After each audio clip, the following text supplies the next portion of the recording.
आज हम व्याकरण का भाग सीखने वाले हैं। उसका नाम है प्रेरणार्थक क्रिया। प्रेरणार्थक क्रिया के अंतर्गत हमें क्या करना होता है कि एक क्रिया का प्रथम और द्वितीय प्रेरणार्थक रूप लिखना होता है। प्रेरणार्थक क्रिया के अंतर्गत हमें एक ही क्रिया का प्रथम और द्वितीय प्रेरणार्थक रूप लिखना होता है। इसके लिए हमें 1 अंक दिया जाता है। प्रेरणार्थक क्रिया का मतलब क्या है?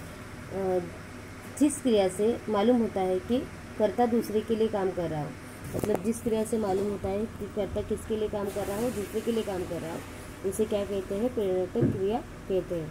तो प्रेरणार्थक क्रिया जब प्रथम प्रेरणार्थक क्रिया करने में भागीदार होता है, मतलब प्रथम प्रेरणार्थक क्रिया में करने में एक भागीदार होता है और द्वितीय प्रेरणार्थक क्रिया में ये भागीदारी केवल प्रेरणा के रूप में होती है। मतलब प्रथम और द्वितीय प्रेरणार्थक क्रिया में ये 2 फर्क होते हैं। तो प्रथम प्रेरणार्थक क्रिया में क्या करना होता है, द्वितीय प्रेरणार्थक क्रिया में क्या करना होता है? जैसे मूल धातु के अंत में, मतलब मूल धातु के अंत में लास्ट में आ जोड़ने से प्रथम प्रेरणार्थक क्रिया होती है और मूल धातु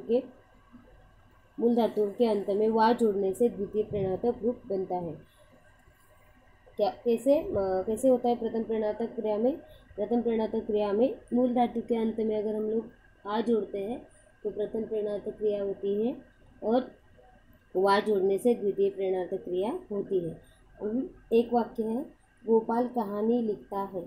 तो गोपाल कहानी लिखता है, पिताजी गोपाल से कहानी लिखाते हैं और पिताजी शिक्षक द्वारा गोपाल से कहानी लिखवाते हैं।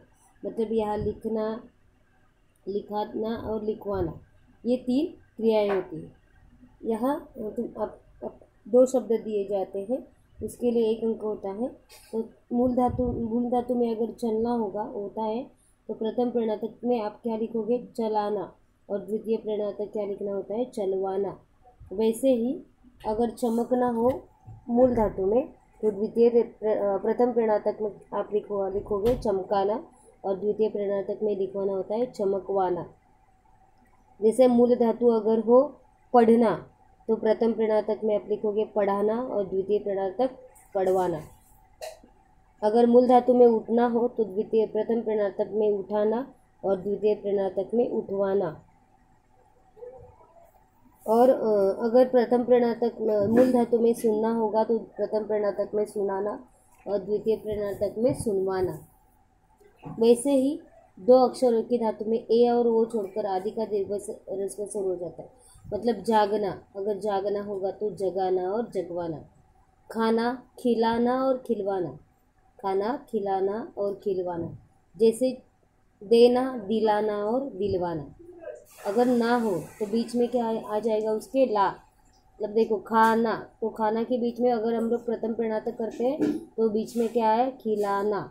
और द्वितीय प्रेरणार्थक क्या? खिलवाना। पीना, पीना, पीना में बीच में पी लाना और पिलवाना। जीना, जीना में जिलाना और जिलवाना। अगर सोना होता है तो सुलाना और सुलवाना।